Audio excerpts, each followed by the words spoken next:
नमस्कार। आइए आज सुनते हैं उत्पन्ना एकादशी व्रत कथा। सतयुग में मूर नाम का दैत्य उत्पन्न हुआ। वह बहुत बलवान और भयानक था। वह इंद्र, आदित्य, वसु, वायु, अग्नि आदि सभी देवताओं को पराजित करके वहां से भगा दिया और सभी देवताओं ने भयभीत होकर भगवान शिव से सारा वृत्तांत बताया और कहा कि वह मुद्दतों से भयभीत होकर सब देवता मृत्युलोक में फिर रहे हैं। अब भगवान शिव ने कहा कि वे तीनों लोकों के स्वामी, भक्तों के दुखों का नाश करने वाले भगवान विष्णु की शरण में जाएं। वही उनके दुखों को दूर कर सकते हैं।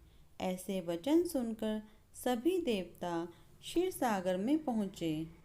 वहां भगवान को शयन करते देख हाथ जोड़कर उनकी स्तुति करने लगे कि वह उनकी रक्षा करें।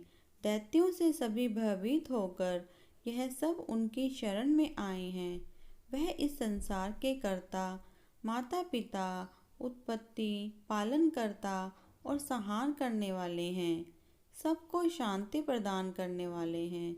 सबके पितामह ब्रह्मा, सूर्य, चंद्र, अग्नि, सामग्री, होम, मंत्र, तंत्र, होम, यज्ञ कर्म करता, यज्ञमान, आहुति, भोक्ता भी वह ही हैं।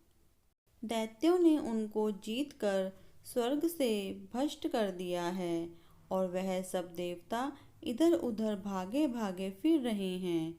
वह उन दैत्यों से उनकी रक्षा करें। इंद्र के ऐसे वचन सुनकर भगवान विष्णु कहने लगे कि ऐसा मायावी दैत्य कौन है जिसने सब देवताओं को जीत लिया है। उसका नाम क्या है, उसमें कितना बल है और किसके आश्रय में है और उसका स्थान कहाँ है। फिर इंद्र बोले कि प्राचीन समय में एक नाड़ीजंघ नाम राक्षस था। उसके महापराक्रमी और लोक विख्यात मूर नाम का एक पुत्र हुआ। उसकी चंद्रावती नाम की नगरी है। उसी ने सब देवताओं को स्वर्ग से निकालकर वहां अपना अधिकार जमा लिया है। उसने इंद्र, अग्नि, वरुण, यम, वायु, चंद्रमा, ईश अभी सबके स्थान पर अधिकार कर लिया है। सूर्य बनकर स्वयं ही प्रकाश करता है। वे कहते हैं कि उस दुष्ट को मारकर देवताओं को अजय बनाएंगे। यह सुनकर भगवान ने कहा कि देवताओं, मैं शीघ्र ही उसका संहार करूंगा। वह चंद्रावती नगरी जाएं। इस प्रकार कहकर भगवान सहित सभी देवताओं ने चंद्रावती नगरी की ओर प्रस्थान किया। उस समय दैत्यमुर सेना सहित युद्ध भूमि में गरज रहा था। उसकी भयानक गर्जना सुनकर सभी देवता डर के मारे चारों दिशाओं में भागने लगे। जब स्वयं भगवान रणभूमि में आए तो उन पर भी अस्त्र शस्त्र आयुध लेकर दौड़ा।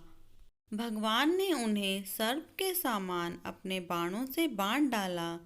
बहुत से दैत्य मारे गए, केवल मुर बचा रहा। वह अविचल भाव से भगवान के साथ युद्ध करता रहा। दोनों के बीच महायुद्ध हुआ। 10,000 वर्ष तक उनका युद्ध चलता रहा, किंतु मुर नहीं हारा। लेकिन वह बहुत थक चुका था। भगवान ने मुर को विश्राम करने को कहा। भगवान बद्रिकाश्रम चले गए। वहां हेमवती नामक सुंदर गुफा थी। उसमें विश्राम करने के लिए भगवान उसके अंदर प्रवेश कर गए। यह गुफा 12 योजन लंबी थी और उसका एक ही द्वार था। विष्णु भगवान वहां योग निद्रा की गोद में सो गए। मुर भी पीछे पीछे आ गया और भगवान को सोया देखकर मारने को उद्यत हुआ। तभी भगवान के शरीर से उज्जवल कांतिमय रूप वाली देवी प्रकट हुई। देवी ने राक्षस मुर को ललकारा, युद्ध किया और उसे तत्काल मौत के घाट उतार दिया। श्री हरि जब योग निद्रा से उठे तो सब बातों को जानकर उस देवी से कहा कि उनका जन्म एकादशी के दिन हुआ है और वे उनके शरीर से उत्पन्न हुई हैं। अतः वे उत्पन्ना एकादशी के नाम से पूजित होंगी।